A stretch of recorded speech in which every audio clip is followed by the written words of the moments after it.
Hi there, Nate Webb from the Webb Law Firm. I want to talk about physical control. What is technically called is actual physical control of a motor vehicle while under the influence. So, essentially, what this is that the officer or whoever arrested you did not see you operate that motor vehicle, so they didn't see you drive. So, this arises when an officer comes to a scene and perhaps someone's on the side of the road or blocking the roadway.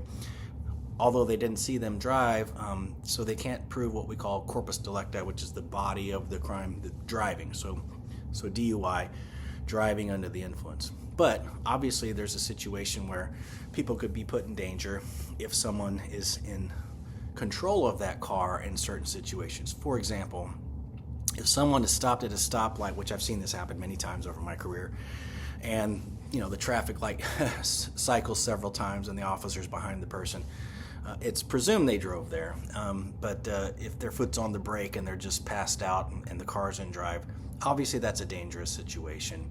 And the officer maybe didn't see them drive, it's circumstantial that they drove, but they can charge them with actual physical control. It's more commonly charged when someone is on the side of the road, pulled over, maybe they're blocking some traffic or something like that. There is what is called an affirmative defense to this crime. And what it is it's called safely off the roadway. Essentially, the statute is 4661-504, Revised Code of Washington. The DUI is 502. So there's affirmative defenses for each one. This one in particular is if you've caused your vehicle prior to being pursued by law enforcement to be move safely off the roadway. So basically, you made the conscious decision. Hey, I've had too much to drink or whatever substance you might have been using. I don't feel like I should be driving. I want to go ahead and get off the road here. That's the wise choice. That's what the legislature intended for you to do. And in certain situations, you cannot be found guilty of that crime. So it's up to a jury, however, to make that decision. So a judge isn't the one who's going to dismiss it for you. You can make that argument, but it's not a situation where it can be done pre-trial. And so you have to assert your affirmative defense pre-trial to alert both the court and more specifically the prosecutor that you're going to make this argument in front of a jury. It's up to the trier of fact. So if you choose a jury trial, then it's up to a jury. You could do a bench trial, it'd be up to the judge to make that safely off the roadway argument. One common thing I want to talk about is that a lot of people think that if the car's running or the keys are in the ignition, that you can't assert this. That's false. It's just absolutely urban legend. I have a lot of people who might find themselves in a situation where it's cold. They've made that decision to move safely off the roadway. They parked in a parking stall, maybe at a park or something like that. Even if it's after hours, who cares? Or they're blocking, or they're parked in a handicap zone even. Doesn't mean you still can't assert that defense. So, you don't have to be perfect about your safely off the roadway maneuver. You need to make sure that you're not causing anyone any danger. And so here's an example. I've had a client park in a no loading zone, and they were intoxicated, and they obviously someone called it in or what have you, and the officer came and made the decision to make an arrest based upon them blocking that area, the loading area or what have you. It's up to the jury to make that decision whether or not that was safe or not. And so I've had many situations where initially a prosecutor might not think it's safe, and ultimately a jury tells them, well, in our opinion, it was. And so you don't have to necessarily be perfect about your safely off the roadway maneuver. Now, I will say this. It's best if you're going to do that and you're making that conscious decision to slide over to the passenger seat or hop in the back seat if you're going to try to sleep it off. That just removes all doubt, okay?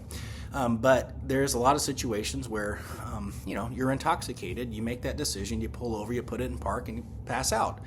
And so in that situation, that's where most of the cases come from, where one side says it's not safe, the other side says, hey, they did the best they could to get off that roadway. And so it is urban legend completely to say that just because a car's running or the keys are in the ignition that you can't assert that. That's false. You can absolutely assert that defense.